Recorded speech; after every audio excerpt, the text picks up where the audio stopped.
Hello, world. It is Tuesday, June 30th, and warm morning already this morning. It looks like we're in for some warm weather for most of July, warmer than normal, I've heard, and not a lot of rain, it sounds like.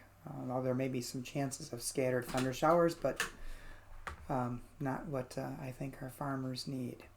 Today's devotional is You Can't Carry Two Watermelons with One Hand, written by Lillian Daniel. And she bases her devotional on Galatians chapter 5, verses 22 through 23a. The fruit of the Spirit is love, joy, peace, patience, kindness, generosity, faithfulness, gentleness, and self-control. And Lillian writes, try it out this summer if you like, but trust me, you can't do it. Two watermelons, one hand. There's a reason these things become proverbs. They're true. The best proverbs are comical. When you try to picture someone carrying two watermelons in one hand, it just makes you laugh. It's so obviously impossible, it's silly. But when you are the one trying to do it, it seems quite valid. When you drop a watermelon, it's the watermelon's fault, not yours. Who made these faulty, slippery watermelons that don't stay put anyway?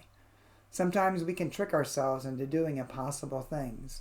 We load too much onto our plates. We carry too many things at once. And then one of them drops, or they all do, or we drop ourselves in exhaustion.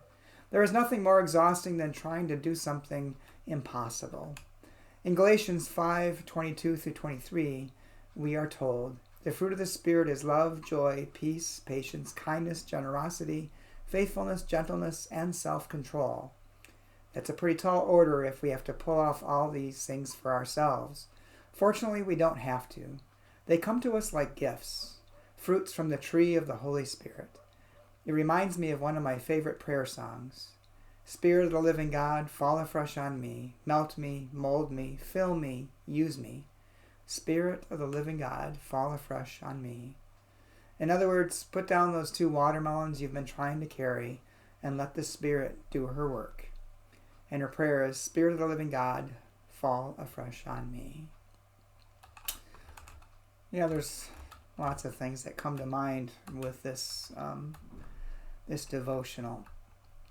One is, I think that we try to take on too much ourselves, as if we're the ones that are responsible. I think we need to do what we can with what we have and where we are, but sometimes it's not all up to us. And we just have to trust in the Spirit and trust in God to help make things happen and to go through, or that they'll turn out the best way that they can.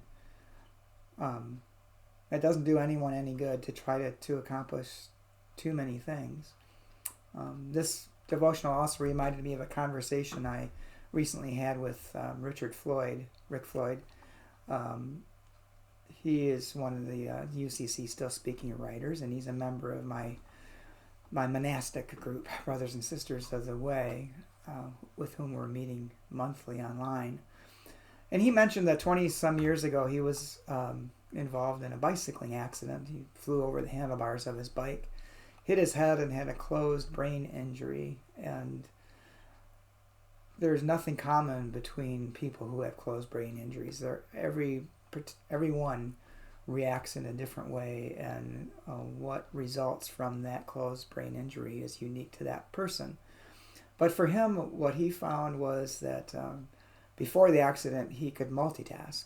He could have the television on, have a conversation with his daughter, and be washing the dishes all at one time. But after the closed brain injury, he couldn't do those sorts of things. He could only focus on one thing at a time, and that's what his therapist helped him to realize and to focus on. Just focus on one thing. And sometimes in our busy world, especially with all of our electronics, I think we get too distracted, getting involved in too many different things, trying to do too much. Sometimes we just need to take a step back and take a deep breath and just focus on one thing. So think about that as you go through your day. If you seem to be overwhelmed or struggling, ask yourself, am I trying to do too much? What do I really need to focus on in this moment? and see where that takes you. Have a good day. I'll talk to you soon.